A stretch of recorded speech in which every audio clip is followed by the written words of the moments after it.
Olá, estamos de volta aqui com as nossas aulas não presenciais dentro desta modalidade de ensino denominada de educação à distância, seguindo aquele nosso planejamento para a disciplina Direito Administrativo. Hoje nós vamos falar sobre a organização administrativa no Brasil. Tema este que alguns autores do direito administrativo também denominam de estrutura governacional, né? Estrutura organizacional ou estrutura administrativa, vai por aí, são denominações convergentes a um mesmo assunto. Quer dizer, para falar a mesma coisa. Aí como é que seja, vamos falar sobre a composição da administração pública no Brasil. Bem, para falar de administração pública é bom a gente já começar por aquela estrutura maior, né, que corresponde à essência naquilo que se chama de pacto federativo. Quer dizer, não há como iniciar o nosso estudo sem a abordagem daquilo que expressa o artigo 18 da Constituição Federal. Então nós vamos fazer rapidinho, com uma leitura do artigo 18, está aí na telinha, tá? E o que é que diz o artigo 18 da Constituição Federal? Ele, num título 3, que fala da organização do Estado, e num capítulo 1, né, que fala da organização político-administrativa, e assim expressa a Constituição Federal em seu artigo 18.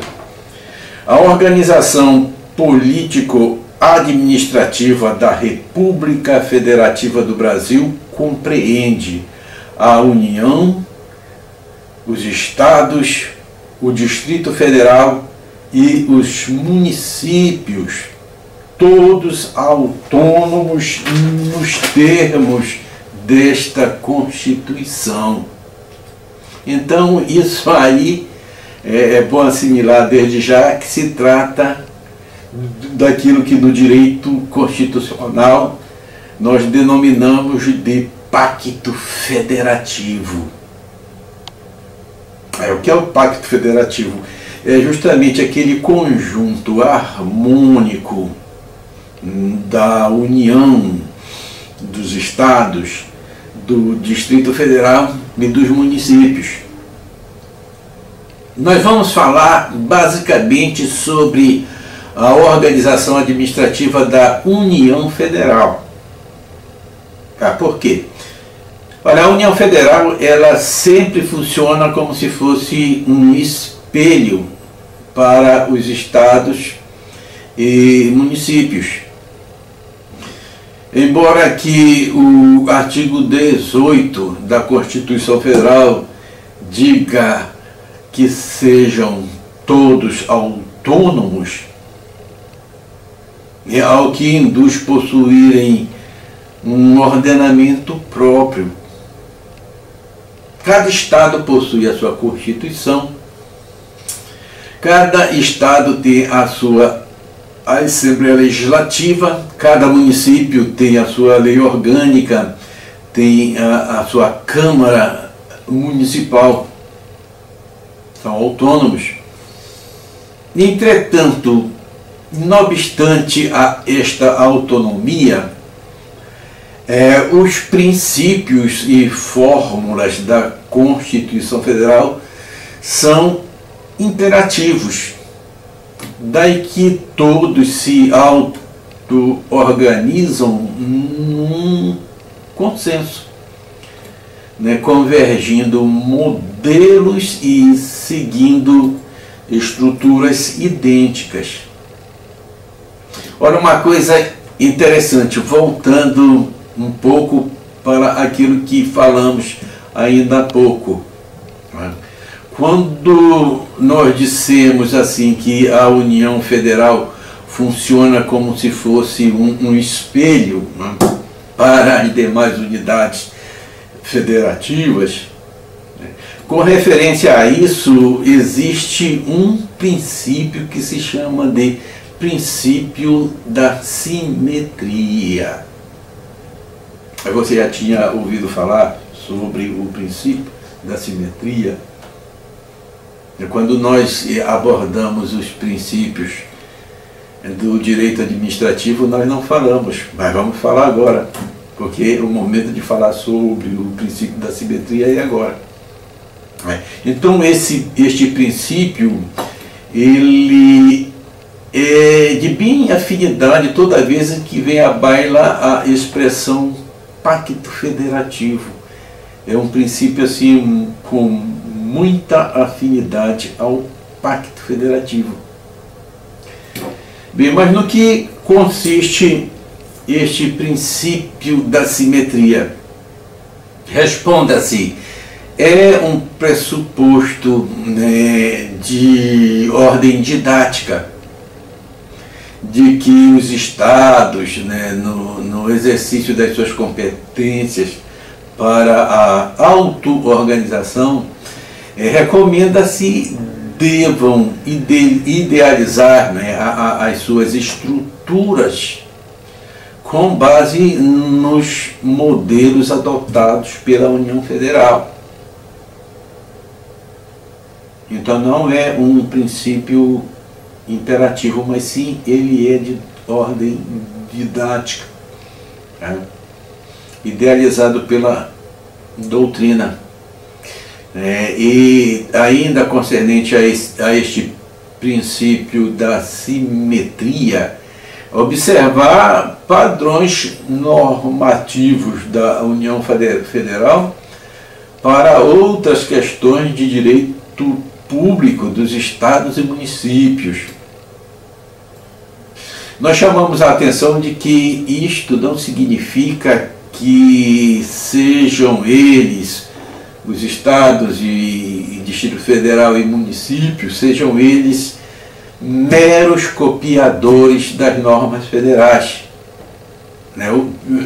No raciocínio do princípio da simetria, jamais haver-se-á de pregar neste sentido, do princípio da simetria ser um inibidor da autonomia estadual, distrital e municipal.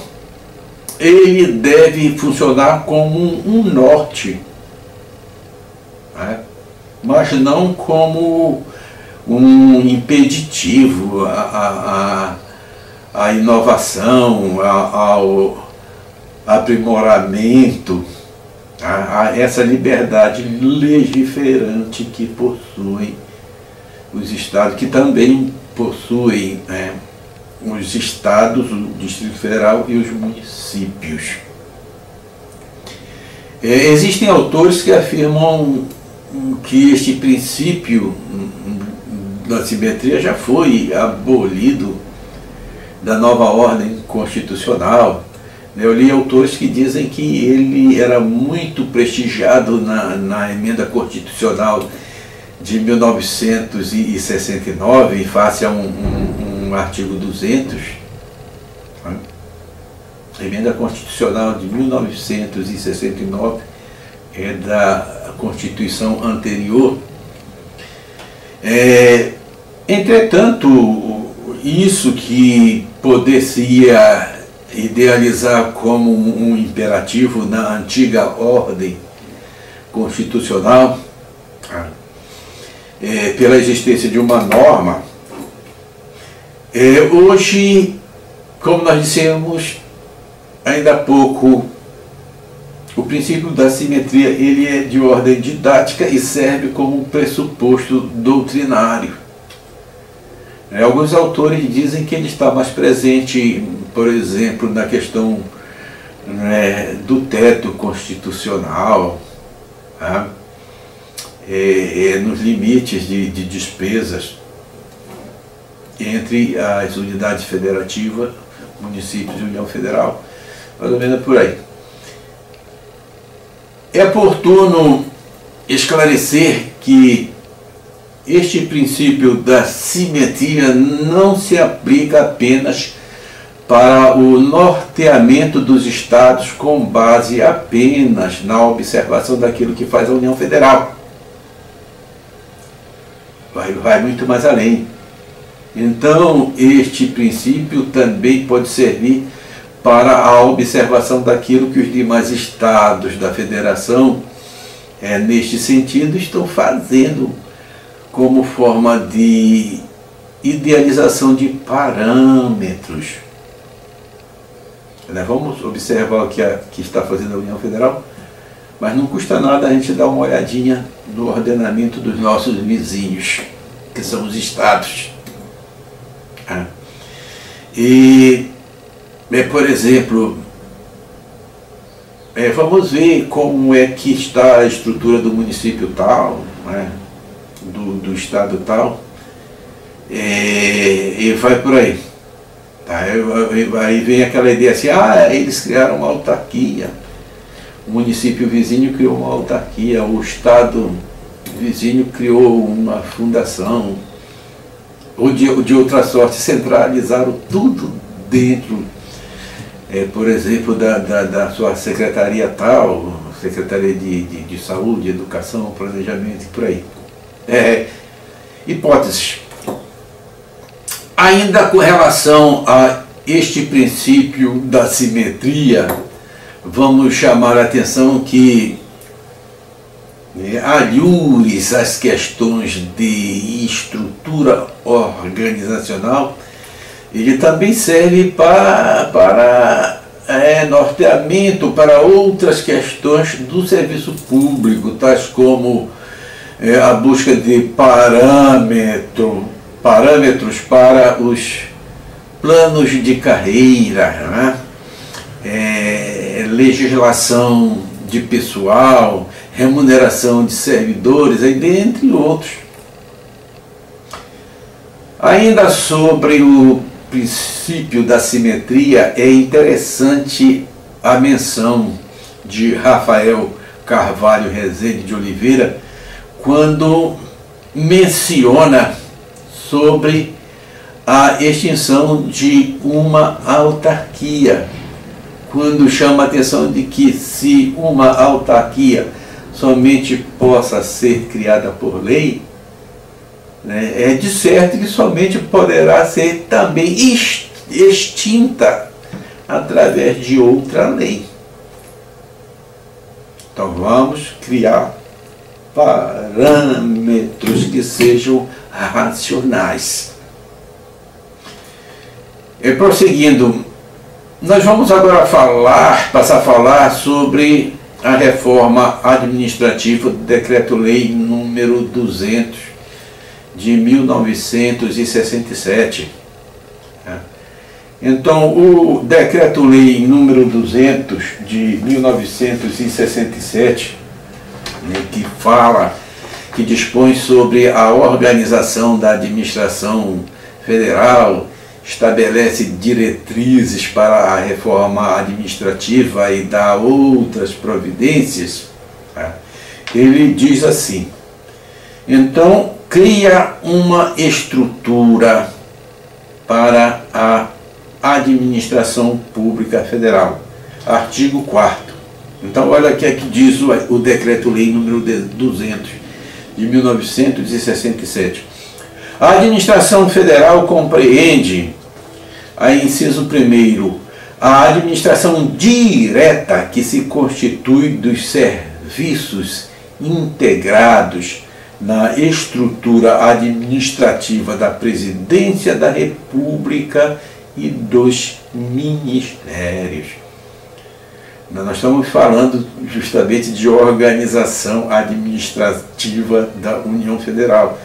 Então aí o próprio Decreto-Lei número 200, ele já começa falando sobre o que é a administração direta. Em seu inciso 2º, ele versa sobre a administração indireta. Ele diz que compreende as seguintes categorias de entidades dotadas de personalidade própria. Então, quais são estas entidades? São as autarquias, as empresas públicas, as sociedades de economia mista. Mais tarde foi incluída ali na redação do artigo 4º as fundações públicas. Então, fazendo um comentário sobre esse artigo 4º do Decreto-Lei 200 de 1967, aliás, antes de passar a falar sobre cada um destes elementos da administração direta e indireta, então nós vamos falar um pouco sobre a história do Decreto-Lei 200 de 1967. Interessante este histórico. Este diploma, ele surge em um momento em que o Estado brasileiro já vinha de uma tentativa de reforma anterior, através da criação do DASP em 1930. Esta reforma não surtiu os efeitos desejados. Então os anos se passaram até que em 1967 se idealizou uma outra reforma. Então desta vez através do Decreto-Lei 200. Então este diploma apontou para dois problemas cruciais que estavam sendo vivenciados na época e que chamavam a atenção e no sentido de serem resolvidos. Então, quais eram esses problemas cruciais? O primeiro, havia uma centralização excessiva da administração pública nos órgãos de cúpula, como seja na administração direta. Então daí que no direito administrativo se diz que o país naquela época vivia uma fase de burocratização, uma burocratização demasiada, e com isso o Estado estava, vamos assim, muito lento nas decisões e na prestação do serviço público. Aí, qual seria o segundo problema? Então, a ausência de uma coordenação mais próxima da operacionalização. Quer dizer, estava colocando a coisa muito dentro da administração direta, por exemplo, muito dentro dos ministérios. Então, se chegou à conclusão que era necessário uma coordenação mais próxima da execução, da operacionalização. Então, a reforma inserida pelo Decreto-Lei número 200 vem justamente com esta ideia de descentralização administrativa.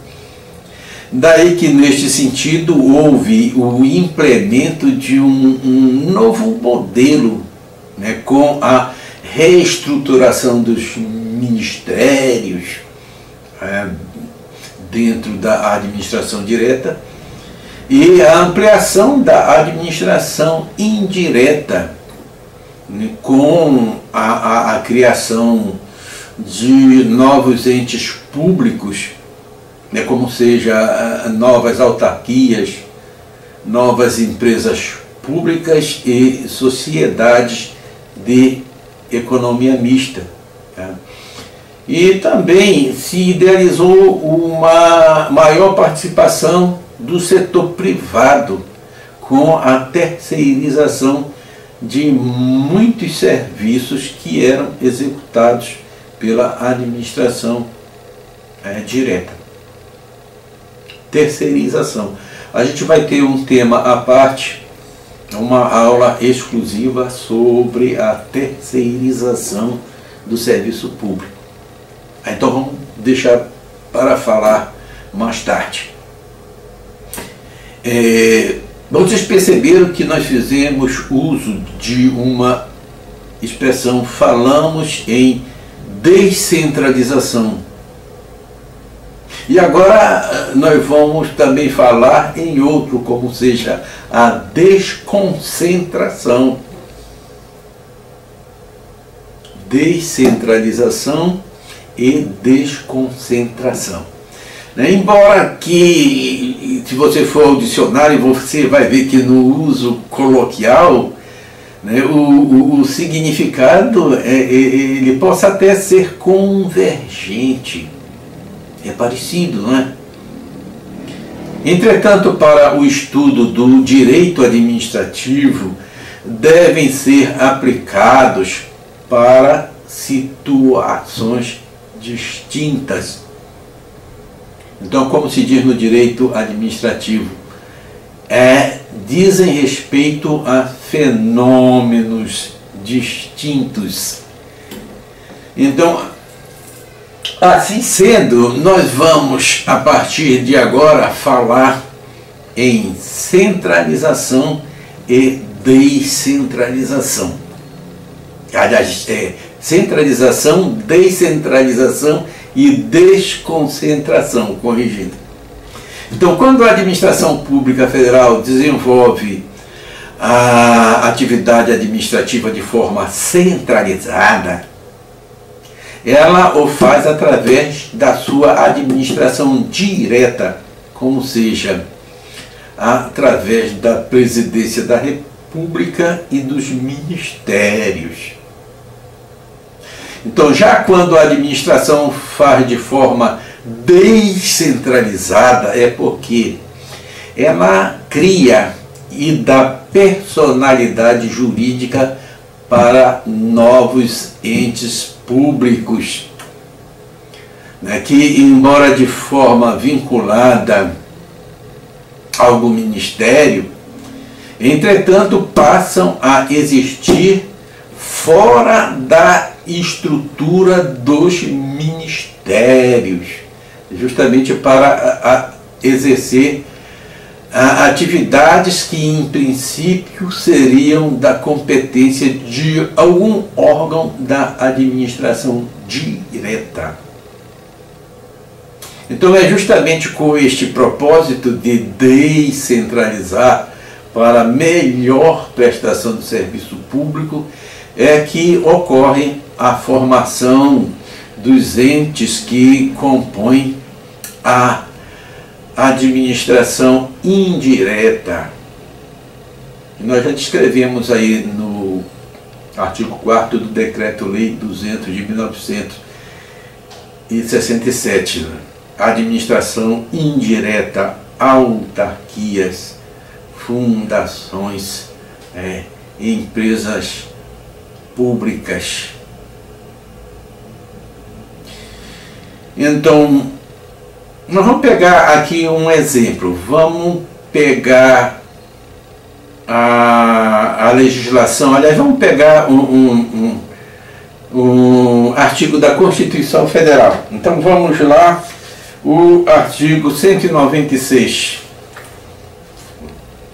Nós estamos falando aí de descentralização. Vamos pegar o artigo 196 da Constituição Federal, que ele diz o seguinte: a saúde é direito de todos e dever do Estado, garantido mediante políticas sociais e econômicas que visem a redução do risco de doença e de outros agravos e ao acesso universal e igualitário às ações e serviços para sua promoção, proteção e recuperação. Então vamos aí, de olho na tela. Tá?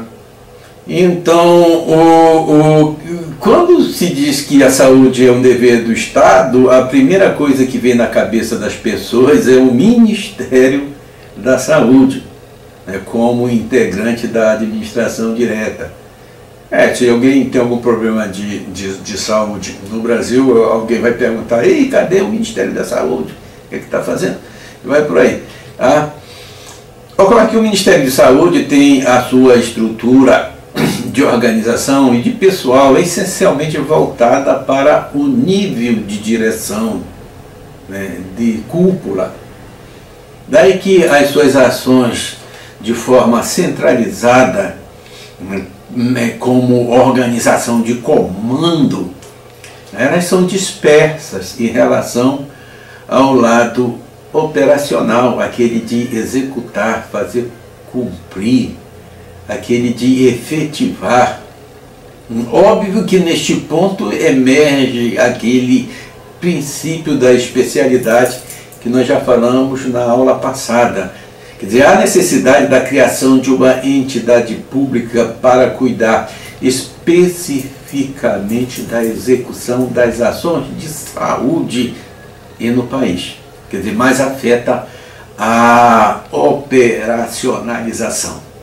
Inclusive, neste sentido, aí dentro dessa especialidade, nesse sentido, com a disponibilização de rede física adequada,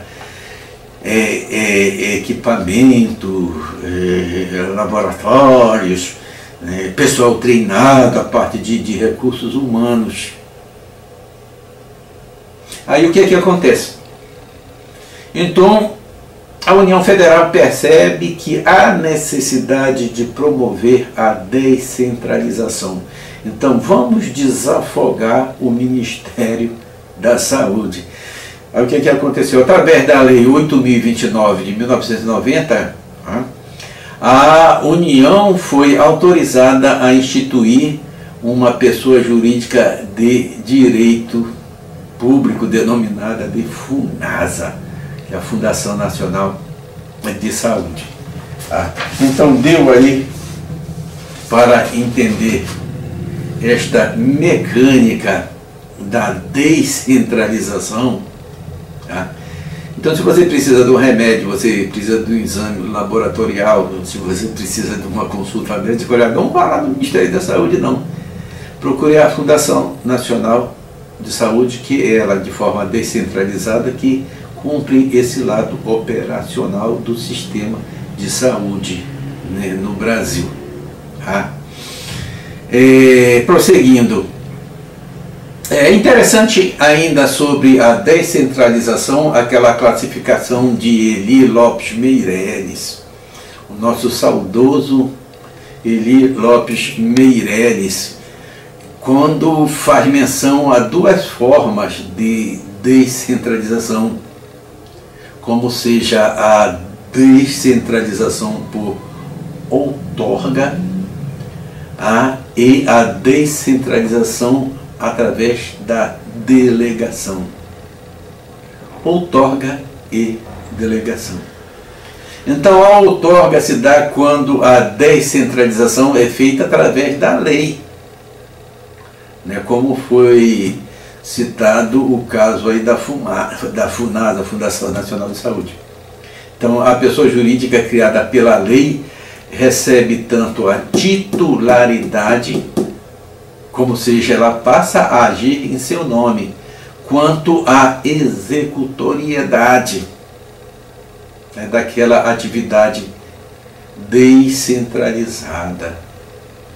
Então, a FUNASA, quando a gente diz que ela ganhou a titularidade, é porque ela vai agir em seu nome, vai desaparecer o nome do Ministério da Saúde, vai aparecer apenas o nome dela. Ela é titular daquele serviço público. Já na delegação, a formalização da descentralização, né, daquela atividade descentralizada, mas vai acontecer através de um contrato público, a delegação. Né? O contrato público, um chamado contrato de concessão. Então outorga através de lei e já na delegação, né, isso vai acontecer através de um contrato público chamado de concessão, né, como é o caso dos transportes coletivos, que de início é o serviço público da competência do município, mas que a Constituição Federal autoriza possa ser passado para a iniciativa privada através das empresas particulares de ônibus. É uma coisa que todo mundo conhece, a questão do transporte no perímetro urbano, a questão do município. Resumindo-se tudo, na descentralização se cria uma nova pessoa jurídica de direito público, se cria uma autarquia, se cria uma empresa pública ou se cria uma fundação, né, que passa a ser a titular daquele serviço, como seja, ela passa a agir em nome próprio na execução daquele serviço. Olha, aí no caso da FUNASA, né, no desempenho da sua atividade administrativa, né, como eu disse ainda há pouco, vai desaparecer o nome do Ministério da Saúde, vai ficar somente o nome dela, da FUNASA.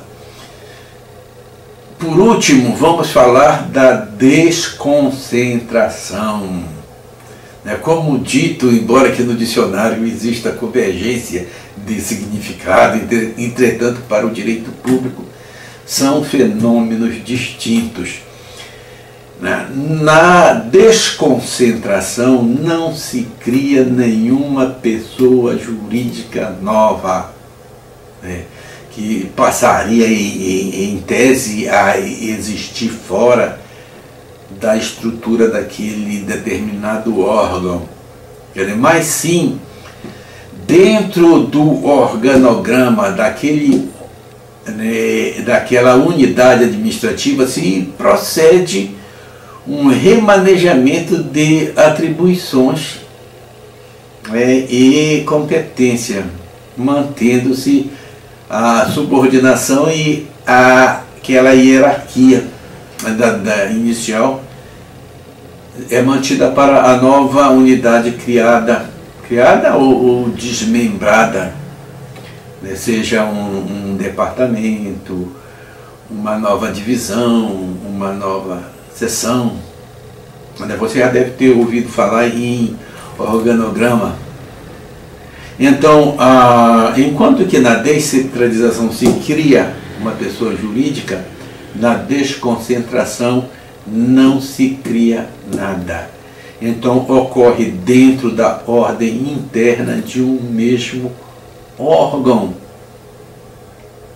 Olha, interessante, prestem atenção que o órgão público, vamos pegar exemplo, Secretaria de Saúde, Secretaria de Educação, Secretaria de Planejamento, Departamento de Pessoal, né, Divisão de Orçamento e Finanças, Departamento de Polícia Federal, né, eles não são personificados, não são pessoas jurídicas. Por exemplo, se você entrar com uma ação contra o Departamento de Polícia Federal, olha, a tua petição vai ser indeferida por erro na eleição do polo passivo. Nós já vimos aí muitos colegas advogados desatentos entrarem com ação trabalhista contra a Polícia Rodoviária Federal, né? A Polícia Rodoviária Federal não é pessoa jurídica, é um departamento, é uma unidade dentro da estrutura organizacional, né, da União Federal através do Ministério próprio. Bem, mas vamos... Acho que ficou claro isso aí. Olha, departamento, divisão, seção, Secretaria Municipal disso, Secretaria de Estado daquilo, né? Não tem personalidade jurídica, portanto não podem figurar em polo passivo de nenhuma ação, né? Salvo o mandado de segurança, que ele pode ser impetrado, é a única exceção, contra um diretor de escola, contra um secretário de educação, contra um chefe do departamento tal. Então, para que ocorra uma fixação maior da desconcentração, então nós vamos colocar aí na tela um exemplo. Vamos pegar um exemplo. Então, estão de olho na tela aí. Aí temos uma representação gráfica fictícia da estrutura de um órgão fictício. Então nós criamos aí, idealizamos de forma fictícia um município do Tucunduba. Tá? E o que é que a gente está vendo aí? O município do Tucunduba, inicialmente, olha aí na tela, na sua estrutura originária, tinha uma Secretaria de Educação e Cultura, tinha uma Secretaria de Saúde, tinha uma Secretaria de Planejamento, tinha uma Secretaria de Ação Social, tinha uma Secretaria de Obras. Aí, de repente, resolveu proceder uma reorganização dentro das suas unidades. Então, o que é que ele fez aqui? Uma desconcentração. Ele subdividiu a secretaria, que antes era a Secretaria de Educação e Cultura, e houve desmembramento e ela passou a formar duas secretarias. A Secretaria de Educação para um lado e a Secretaria de Cultura para o outro, né? Então, com o desmembramento daquela parte originária, no caso Educação e Cultura, para dar origem a duas pastas distintas, ocorre a desconcentração, como seja uma mudança interna corporis, quer dizer, dentro de um mesmo órgão do município denominado de prefeitura. Então, acerca desse reordenamento de unidades administrativas, no que possa ocorrer dentro de um mesmo ente federativo, né, no caso da União Federal, né, o permissivo se encontra bem definido. Olha, no caso da administração pública federal, né, a coisa ficou bem definida porque se foi inserido dentro da Constituição Federal um inciso, aliás, um artigo, aliás, uma emenda constitucional de 82, e que a Constituição Federal, no seu artigo 84, ele diz o seguinte: compete privativamente ao presidente da República. Aí vem inciso 1º, 2º, 3º, 4º, 5º, 6º. Dispor mediante decreto sobre, aí vem a linha A, artigo 84, inciso 6º, a linha A. Organização e funcionamento da administração federal quando não implicar aumento de despesa, nem criação ou extinção de órgãos públicos. Então é o chamado decreto autônomo. Decreto autônomo. Nós falamos isso aí quando estudamos a propedêutica jurídica, outra disciplina, que nós falamos sobre o decreto autônomo. Então é um decreto que não precisa ser precedido de uma lei. É aquela história hierárquica, Constituição, lei, decreto. Isso aqui é autônomo, ele não precisa de uma lei, da existência de uma lei para que ele exista, e ele é autônomo porque ele já vai direto ao assunto, não se reporta a nenhuma lei que antecede. O presidente da República pode, através de decreto autônomo, fazer essa reordenação de órgãos, né, desde que não crie despesa, né, e também não venha inventar um órgão novo. O que seria um órgão novo? Seria uma pasta que antes não existia. Por exemplo, dentro do município, que nós falamos agora, tem a Secretaria de Educação, de Saúde, Planejamento, Obra, babá. Alguém resolvesse, vamos criar uma secretaria, né, só para tratamentos indígenas. Eu disse, bom, mas isso aqui não tinha antes. Não existia essa política dentro do município. Então é isso que é um órgão novo, é aquilo que não tinha antes. É diferente do desmembramento. Quer dizer, no desmembramento pode até parecer que tenha sido criado um órgão novo, mas não foi não, houve um desmembramento. Pode acontecer tanto através de desmembramento como através de fusão. Existem situações em que são fundidos 2 ou 3 ministérios para formar apenas um.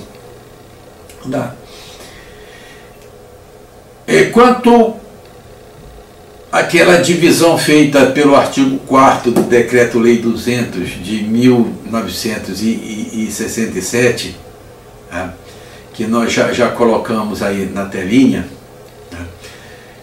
vamos doravante falar acerca de cada item deste artigo. Então, em primeiro, vamos falar sobre a administração direta. Olha, uma coisa interessante nos poderes legislativo e judiciário, né? Olha só, o poder legislativo e judiciário, eles todos, né, são poderes da administração direta. Não existe descentralização dos poderes legislativo e judiciário, não existe descentralização. Você nunca ouviu falar de uma autarquia do judiciário, de uma empresa pública do judiciário, de uma fundação do judiciário. O que existe no judiciário, estou falando do judiciário, mas serve também para o legislativo. O que existe no judiciário e no legislativo é desconcentração. Então, dada a unicidade da atividade jurisdicional, né, a autoridade do magistrado ela é única. Então pode haver, vamos pegar o judiciário, pode haver uma desconcentração. É muito comum a gente ver na organização judiciária, né, por exemplo, vara civil e de administração pública, fazenda pública. Vamos pegar o modelo do Amapá. A primeira vara civil e de fazenda pública. De repente, a organização judiciária passar a constituir, para fazer um desmembramento e passar a existir uma vara só civil e uma outra, né, só para a fazenda pública. Então isso aí não é descentralização, mas sim desconcentração. Como a gente tem visto aí no judiciário do Brasil, né? Existe por exemplo, uma central de mandados que centraliza toda a ação, né, dos oficiais de justiça, dos analistas cumpridores de mandado, né? A figura sempre a gente acho que ressaltando isso, a figura do oficial de justiça ela estava sendo paulatinamente extinta da linguagem judiciária. Então nós estamos falando assim, uma central de mandados, estão ali todos os oficiais de justiça, e de repente ele fala, vamos desconcentrar, vamos dividir esse pessoal tudinho para as unidades da comarca. Alguns irão para a primeira vara, outros para a segunda vara, outros para a terceira vara, Então isso aí é uma questão administrativa dentro do judiciário. Houve descentralização? Não, houve uma desconcentração. Então, conforme estamos reprisando, né, então vocês vão ver aí na tela o artigo 4º vamos colocar aí mais uma vez o artigo 4º do Decreto-Lei 200 de 1967,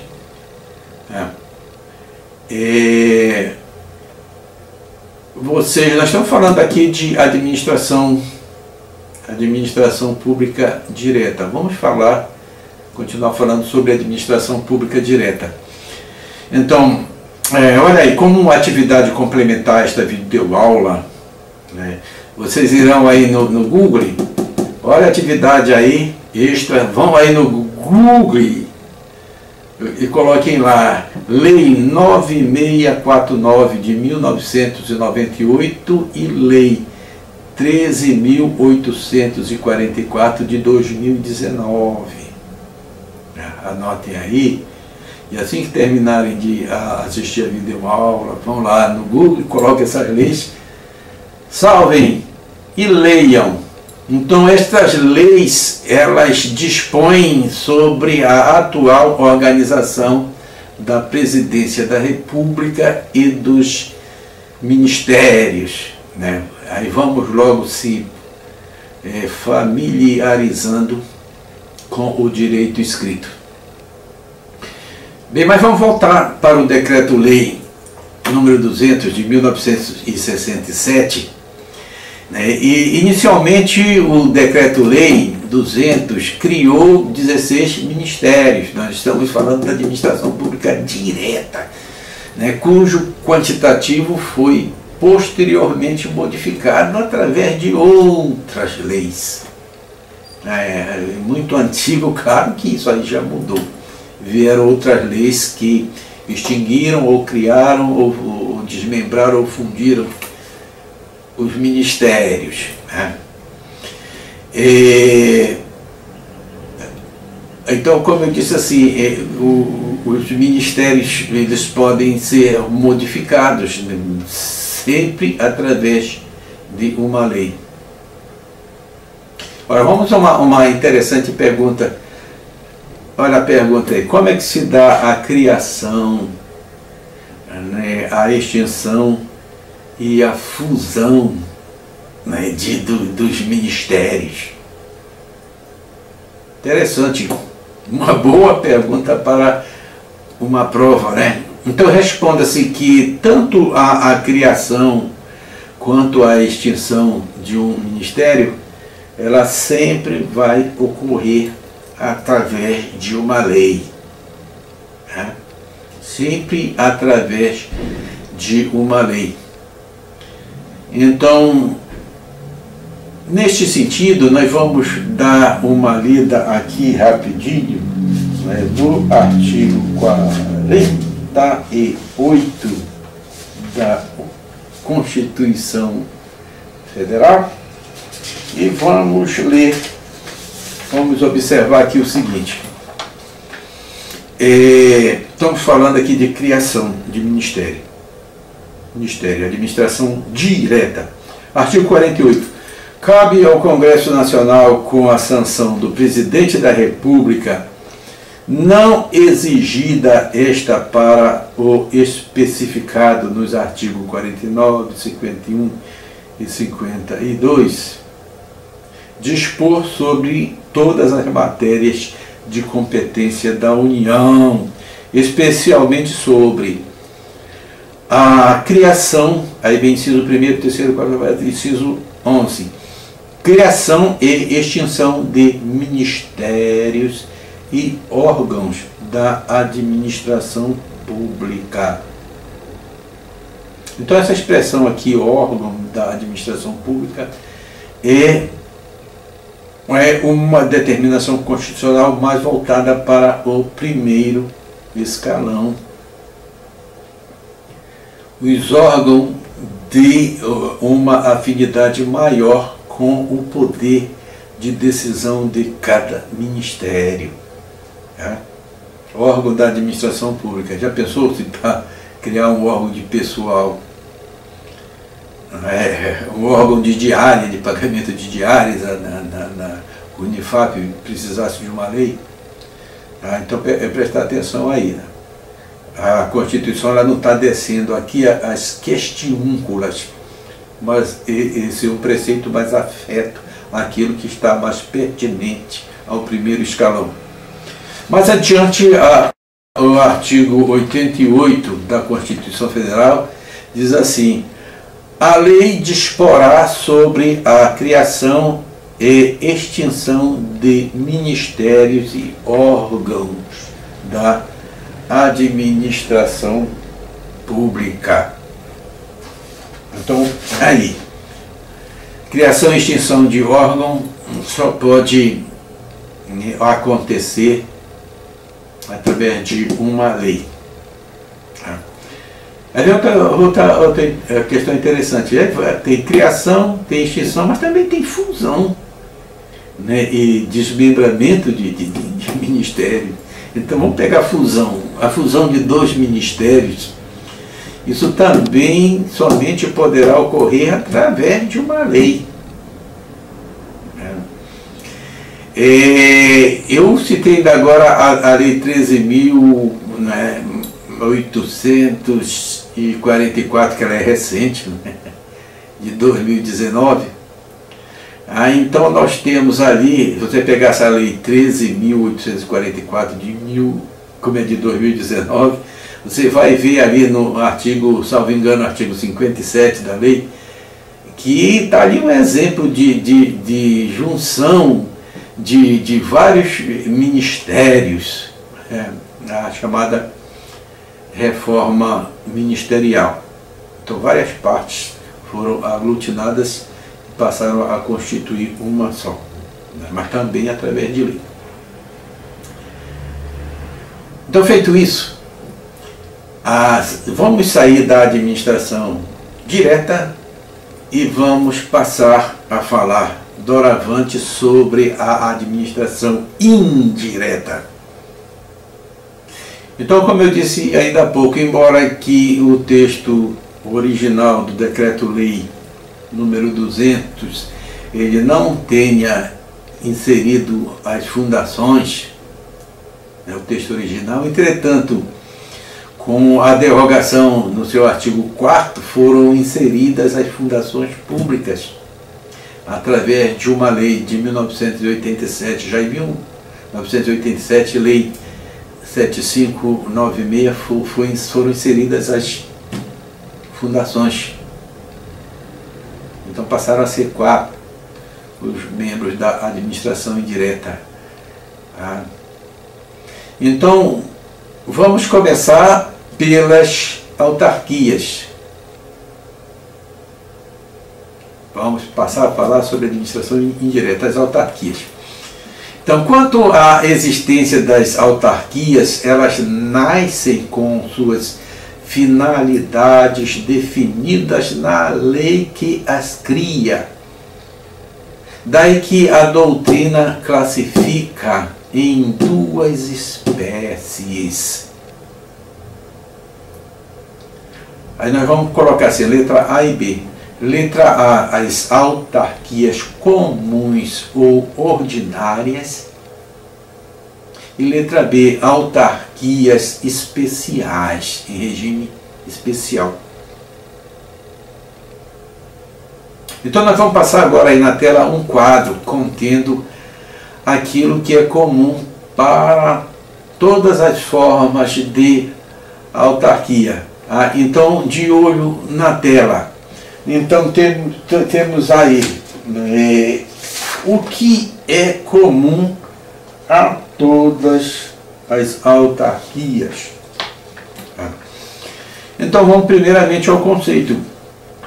O que é que diz? Vocês estão vendo aí, o conceito é uma pessoa jurídica de direito público criada e extinta por lei, integrante da administração pública indireta, que de forma descentralizada desempenha atividade que, em princípio, seria da competência da administração direta. Olha, vamos lembrar sempre aquele exemplo da FUNASA que eu citei ainda há pouco para vocês. Então, como eu disse assim, que em princípio seria da competência da administração direta, cuja finalidade está claramente definida pela sua ordem instituidora. Então, quando se cria uma autarquia, tem lá um artigo que diz a finalidade, qual é o seu objeto, ela vai servir para quê? Ela vai fazer isso, isso e isso. Estão falando aquilo que é comum a todas as autarquias, prosseguindo. O regime pessoal, o regime de pessoal. Então vamos falar do regime jurídico de pessoal das autarquias. Nós já tivemos a oportunidade de falar sobre isso quando estudamos os agentes públicos, que nós dissemos que poderiam ser tanto servidores quanto empregados. Agente público poderia ser detentor de cargo como de emprego, lembram? Então o regime das pessoas das autarquias inicialmente foi o regime seletista. Tem que ter muito cuidado, porque eu coloquei aqui foi, por força da emenda constitucional 019 de 1998. Então aconteceu toda aquela celeuma da emenda constitucional 019 de 98 que inseriu, alterou o caput do artigo 39 da Constituição Federal. E nós também já falamos, quando estudamos sobre os agentes públicos.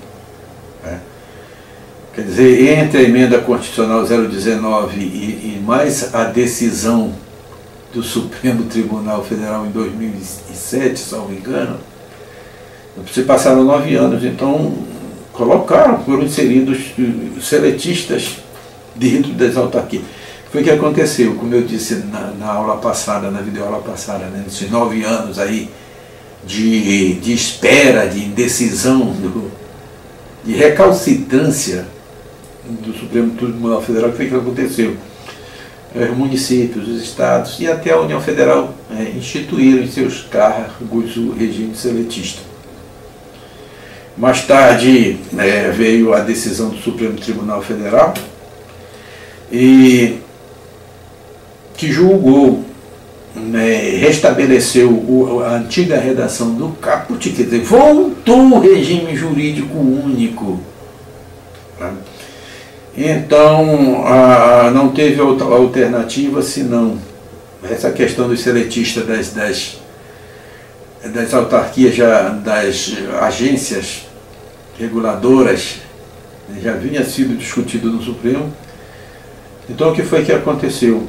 Restabelecida a antiga redação do artigo 39, foi editada a lei número 10.871, de 2004. Então foi instituído a elas o regime estatutário. Olha, muito cuidado aí em literatura do direito administrativo desatualizada. Através da lei 10.871 de 2004 foi instituído a elas o regime estatutário. Ainda o que é comum a todas as autarquias, a questão do patrimônio, é que ele é constituído de bens públicos. O patrimônio das autarquias sempre é constituído de bens públicos. Daí incidir sobre esses bens públicos todas as regras legais do direito público, nos termos de aquisição, de alientação, de impenhorabilidade, não cabimento do uso capião e não serem susceptíveis de posse. E olha aí, gente, não existe posse sobre bens públicos.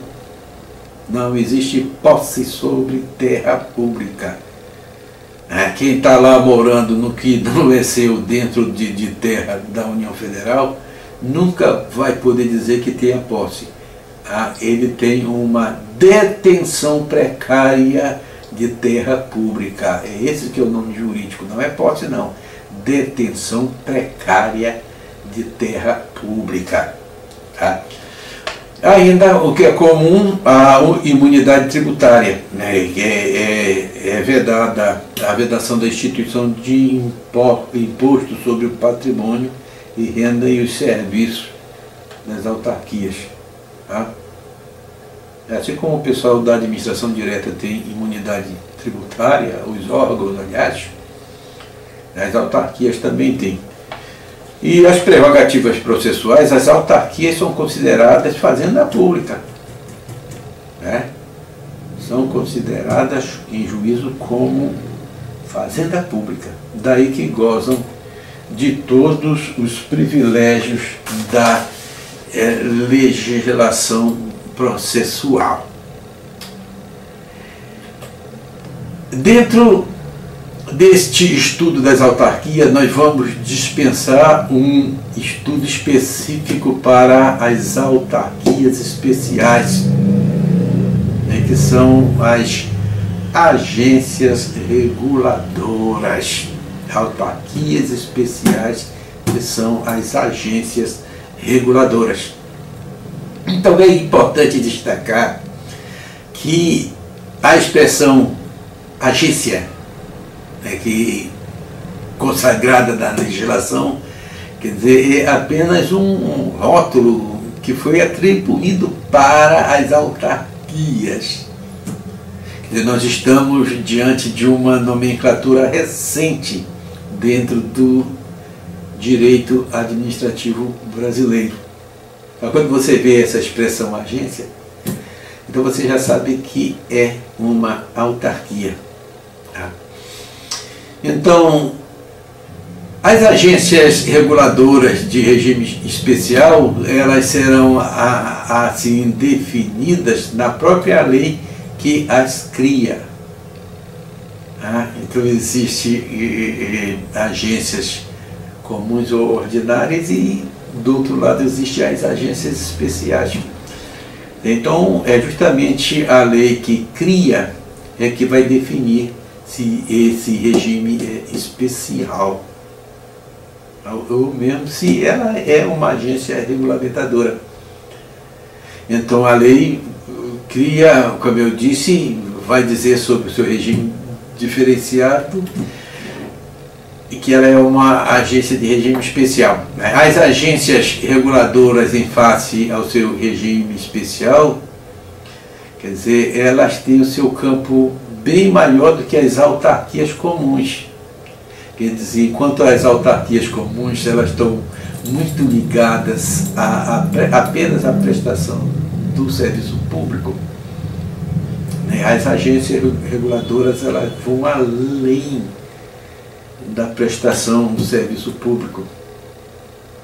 A exemplo de que elas têm maior poder de polícia, além da prestação de serviço público, né, elas têm também uma missão normatizante, elas podem expedir normas técnicas, elas podem atuar na regulação do desempenho de certas atividades econômicas e vai por aí.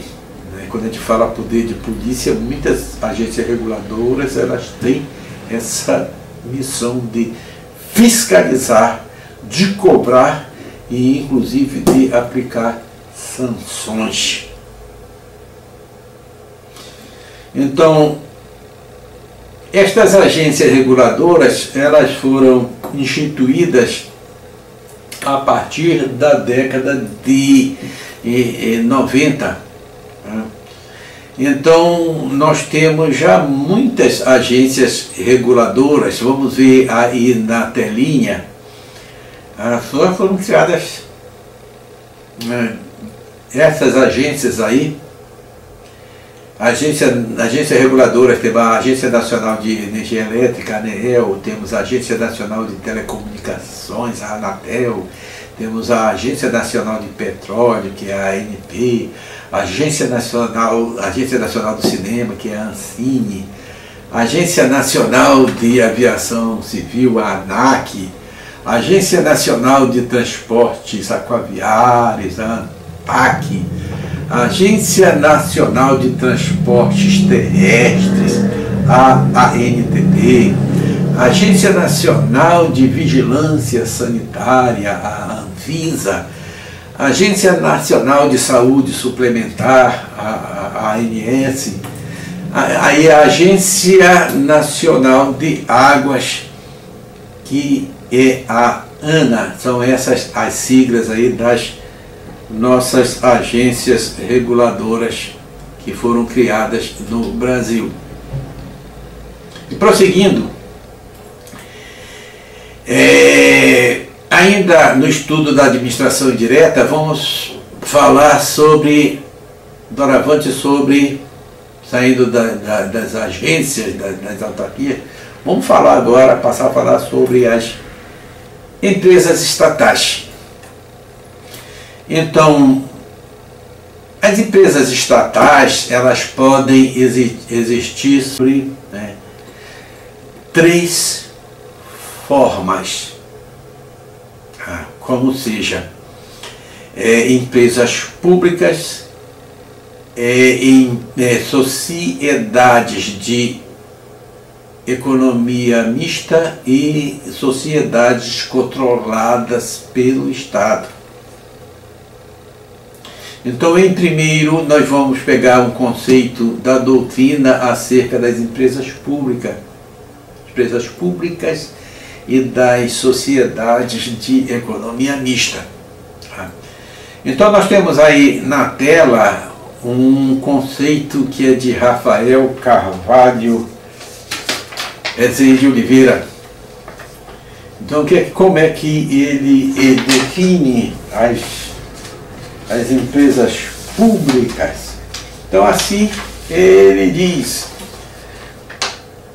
as empresas públicas e as sociedades de economia mista podem ser assim conceituadas. São pessoas jurídicas de direito privado, integrantes da administração pública, indireta, criadas por autorização legal, que prestam serviços públicos ou executam atividades econômicas. Então, isso aí é uma conceituação da doutrina.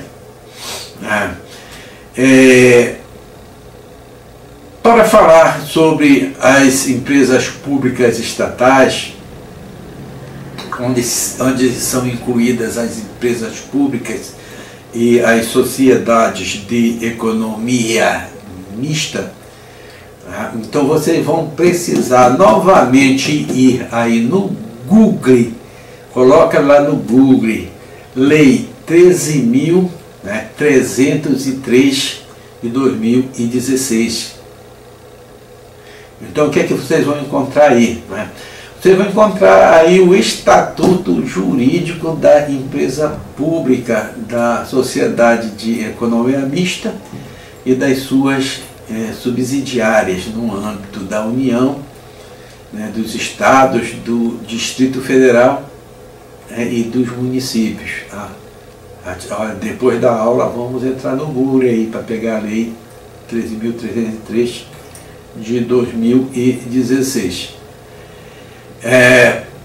Bom, mas vamos ver, assim como nós fizemos nas autarquias, nós vamos também falar agora sobre os pontos comuns entre as empresas públicas e as sociedades de economia mista. Então, vamos acompanhando aí na telinha os pontos comuns entre as empresas públicas e sociedades de economia mista. Vai estar lá no alto. Então, vamos partir do primeiro, dizendo que são pessoas jurídicas de direito privado. Tanto as empresas públicas quanto as sociedades de economia mista são pessoas jurídicas de direito privado. Outro ponto comum: integram a administração indireta. Terceiro, dependem de uma lei para serem criadas ou autorizada a sua constituição. Daqui a pouco a gente vai falar nesse desdobro, por que umas são criadas e outras a lei apenas autoriza a sua constituição. O quarto aqui: passam a existir a partir do momento do seu registro público em cartório como pessoa jurídica. Elas, a senhora saiu a lei instituindo, ela já existe? Não. Tem que ir lá no cartório de registros públicos, né, e fazer o registro. Então nós vamos ler o artigo 45 do Código Civil. Vamos dar um desdobro aí. Nós estamos falando a partir do momento em que as empresas públicas passam a existir, começam a existir como pessoa jurídica. Então, o que é que diz o Código Civil? Artigo 45. Começa a existência legal das pessoas jurídicas de direito privado com a inscrição do ato constitutivo no respectivo registro, precedida, quando necessário, de autorização ou aprovação do Poder Executivo, averbando-se no registro todas as alterações por que passar o ato constitutivo. Então, passa a existir a partir do registro em cartório. Assim como os cartórios, aliás, os ofícios, né? Assim como o oficial de registro público registra nascimento e óbitos, o oficial de registros públicos também ele registra, né, pessoas jurídicas. Aí vamos ao quinto. Podem desempenhar tanto atividades econômicas quanto apenas a prestação de serviços públicos. Tanto a prestação de serviços públicos. O sexto, o que é comum às empresas públicas e às sociedades de economia mista, o regime seletista de trabalho. Então, jamais vamos falar de regime estatutário para as empresas públicas. E o patrimônio dessas empresas públicas e sociedades de economia mista são de natureza particular, patrimônio de natureza privada. Portanto, não tem as garantias que tem o patrimônio da administração direta ou até mesmo das autarquias. Natureza privada pode ser suscetíveis de penhora. Então nós vimos aí os pontos em comum entre as empresas públicas e as sociedades de economia mista. Doravante nós vamos falar sobre as diferenças entre as empresas públicas e as sociedades de economia mista. Então você vai acompanhando aí na tela. Aí o primeiro ponto, a composição do capital. Então, a maioria é da União Federal, ou do Estado ou do município. Tá? Da sociedade de economia mista, a origem do capital pode ser de pessoa jurídica de direito público, né? E também de particulares, como seja, pessoas físicas e pessoas jurídicas. O segundo ponto, a forma societária. Então, nas empresas públicas, qualquer uma das formas societárias que são admitidas no direito nacional, tá? Enquanto que nas sociedades de economia mista, ela somente pode existir sob a forma de sociedade anônima. O terceiro item, nas diferenças, temos aqui a composição societária. Então, nas empresas públicas, somente pessoas jurídicas de direito público interno. Então, são aquelas que estão enumeradas no artigo 41 do Código Civil. Enquanto que nas sociedades de economia mista, qualquer pessoa física ou jurídica, pública ou particular. O quarto ponto, o foro competente. Então, no caso da empresa pública, se for uma empresa da União Federal, o foro competente é a Justiça Federal. Se for uma empresa pública de um estado ou de um município, o foro competente é a Justiça Estadual. Enquanto que as sociedades de economia mista, elas são julgadas pela Justiça Estadual. Não seja ela do município ou seja do estado. E temos aqui, a doutrina também aponta mais um item, que é o critério de lucro. Então, as empresas públicas, elas são instituídas sem finalidade lucrativa.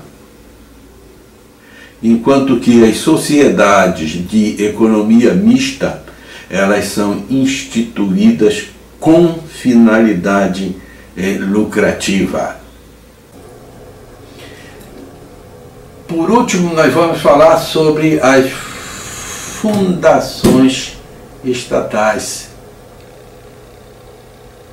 Então, como nós dissemos ainda há pouco, né, que apesar de que inicialmente as fundações estatais não constassem na reforma administrativa de 1967 como integrante da administração indireta, entretanto, estes entes públicos, as fundações estatais, foram inseridas no Decreto-Lei 200, através da Lei 7596 de 1987. Então, de início, nós vamos fazer também um desdobro, enfatizar que existem as fundações do direito civil que são instituídas por particulares, para ações que não envolvam a presença do Estado. Assim como existem fundações que são instituídas através de lei pelo Estado. Tá? Os particulares têm fundações aí, que não tem nada a ver com a administração indireta do Estado. Isso pode. E, aliás, foram eles, lá no direito privado, os particulares, que vieram na frente no uso dessa pessoa jurídica chamada de fundações. Foi o Código Civil, não foi o direito público, não. Então, uma vez inserida no Decreto-Lei 200/67, as fundações são pessoas jurídicas, passaram a ser também pessoas jurídicas de direito público, como seja, o direito público foi buscar lá no direito civil um modelo e trouxe. A lei foi pegar lá no Código Civil e trouxe um modelo que existia só no direito privado e trouxe também para dentro do direito público. Então, para o estudo do direito administrativo, nós vamos tratar apenas das fundações instituídas pelo Estado. No caso das fundações estatais, quer dizer, como eu disse ainda há pouco, o direito público foi buscar um modelo de pessoa jurídica que existia apenas no direito privado e trouxe para o direito público, colocando-a como integrante de sua administração indireta. Então, daí que tem muita coisa das fundações públicas, né, que o direito público vai buscar subsídios lá no Código Civil, lá no direito privado, minha gente.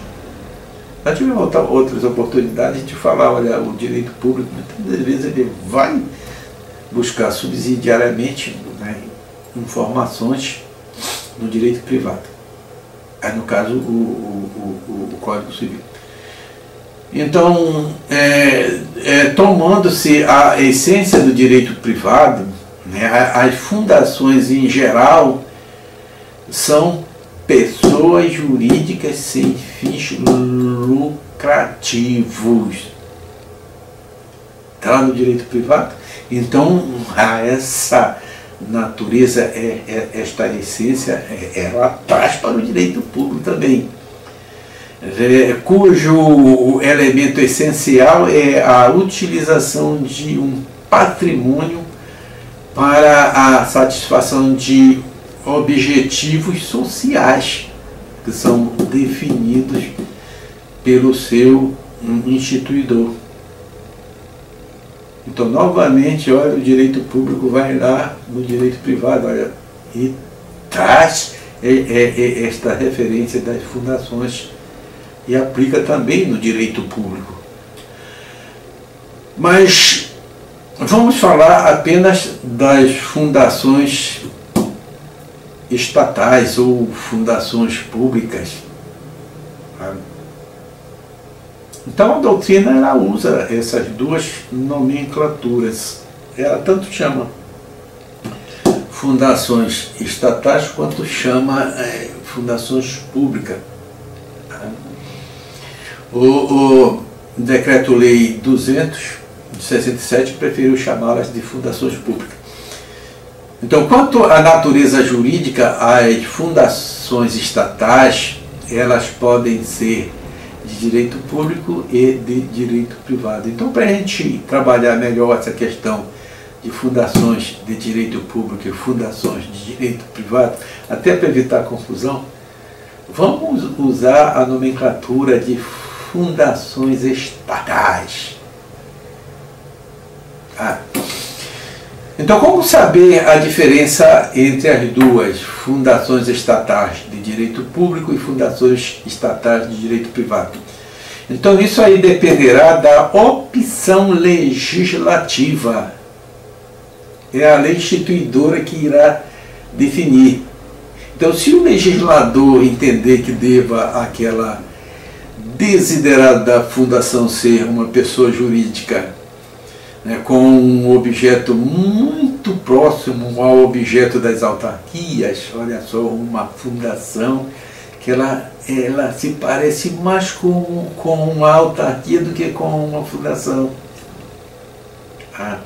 Então, se esse objeto for muito próximo ao objeto das autarquias, então será criada uma fundação como uma fundação de direito público. Entenderam bem?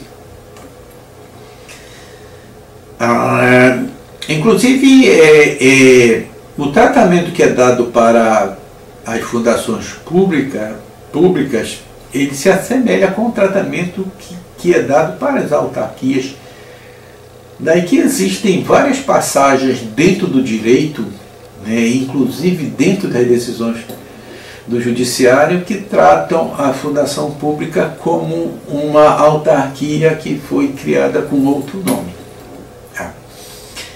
Então, se de outra forma o legislador entender que aquela fundação seja uma pessoa jurídica de forma diferente, assim, não muito agregada, não muito chegada às autarquias, que seja uma pessoa jurídica mais voltada para o direito privado, mais voltada para o direito civil, né? Então, nesse caso, a lei vai instituir a fundação como uma fundação de direito privado. É difícil? Não.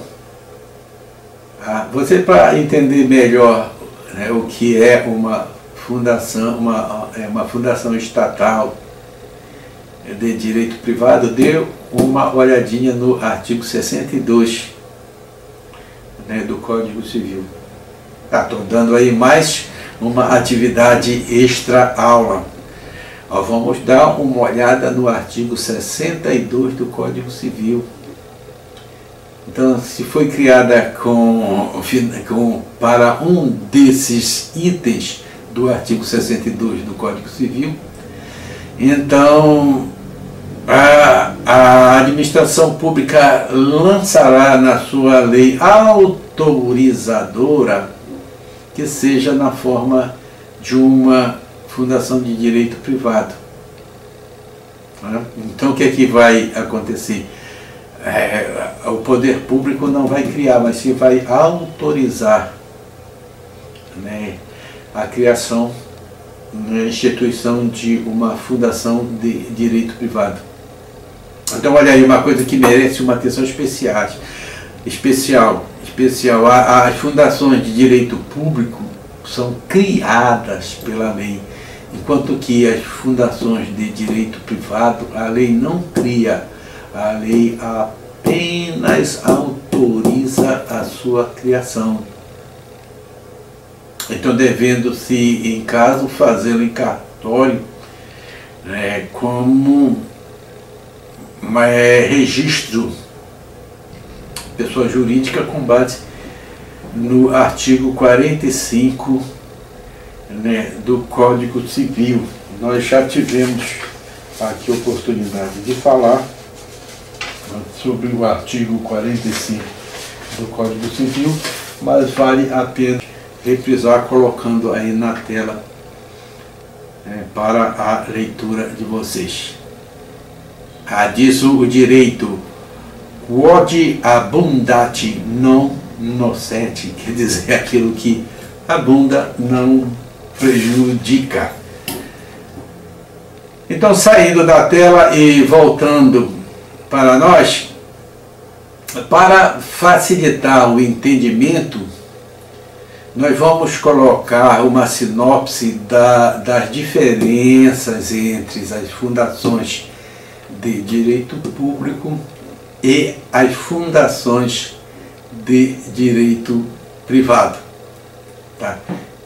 Então você vai acompanhando aí pela tela essas diferenças,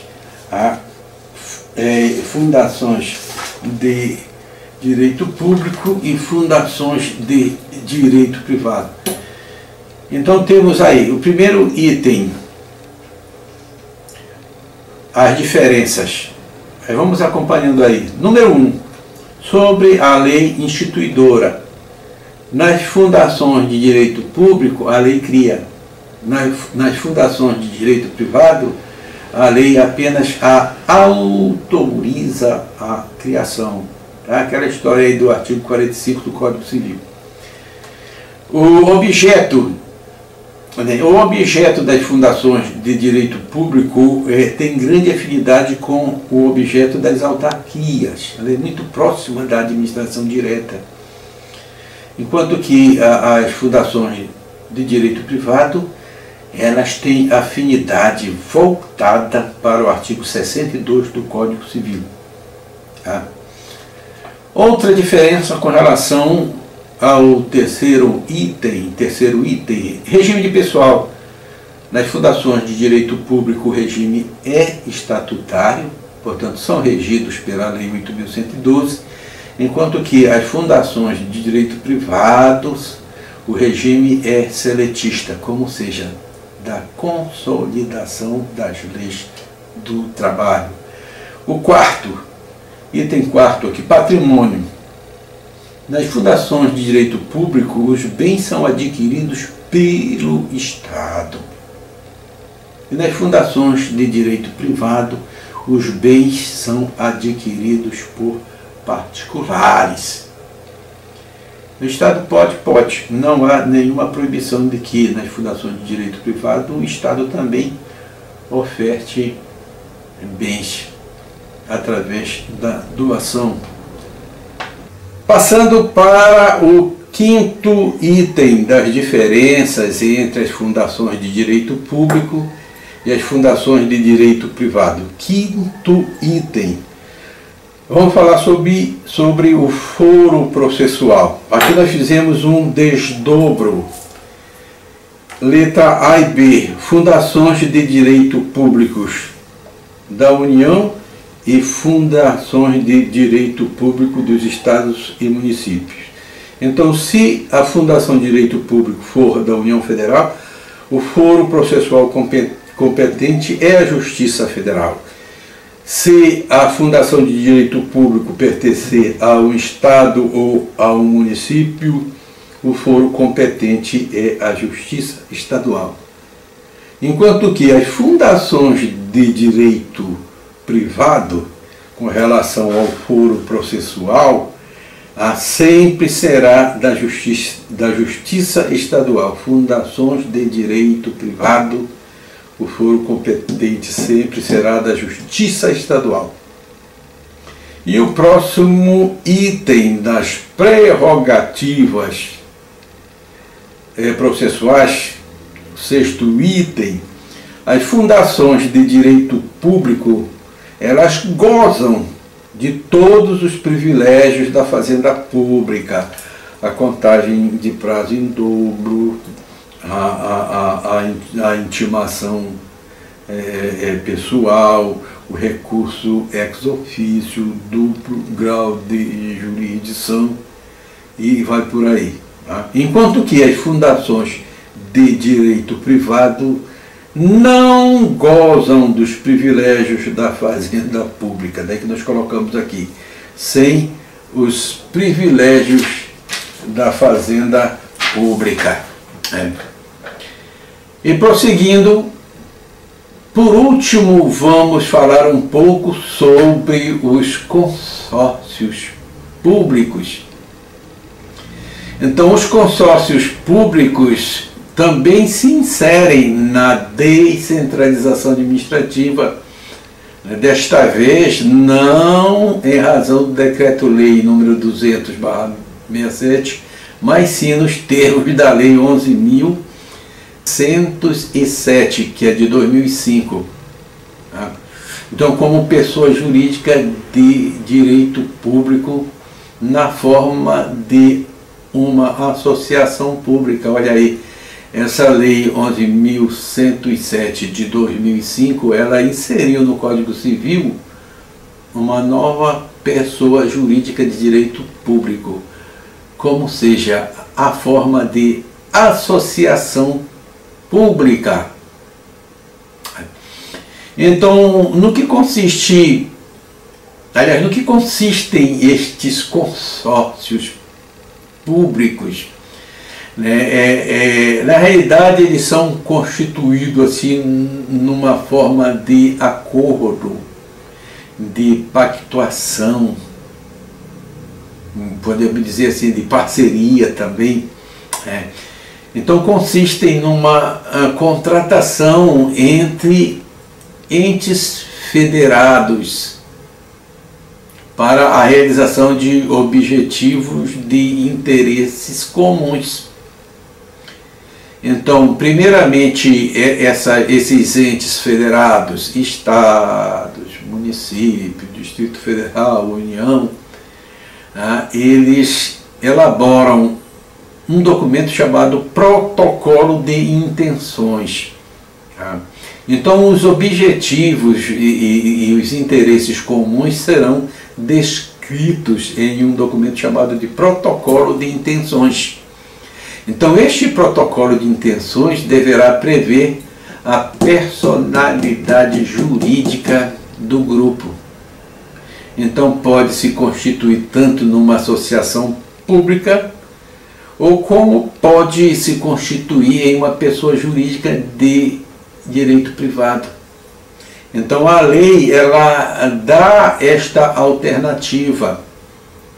Então vejam só, os consórcios públicos, eles são pessoas jurídicas de direito público. Então isso aí, gente, é uma novidade. É justamente o avanço, o aprimoramento do direito administrativo. Então, uma época em que o Estado vive um tempo de descentralização, os consórcios, eles vêm, né, de repente repartir essa carga de interesses, de objetivos, de serviços. E, por exemplo, como é que ocorre a constituição de um consórcio público? Nós podemos ter um exemplo assim, olha, vamos idealizar assim, uma ficção. Consórcio dos municípios do Vale do Cariri. Quer dizer, de repente todos os municípios lá da área resolveram, assim como se fosse uma cooperativa do direito civil, né, se reunir para justamente brigar, discutir, né, ganhar peso político, ganhar força política, porque os consórcios públicos, eles vêm também com essa intenção de força política, e assim eles se reúnem e ficam mais fortalecidos para discutir questões aí que sejam de interesse de todos os municípios, né? Ou também, né, pode ser, por exemplo, um ajuste de parceria entre um estado e um município, entre um estado e vários municípios, um município, vários estados, por exemplo, uma parceria entre o estado do Amapá e o município do Oiapoque. Vamos unir estado do Amapá e município do Oiapoque para que a gente possa melhor, né, a gente possa se fortalecer e melhor discutir a questão indigenista no Amapá.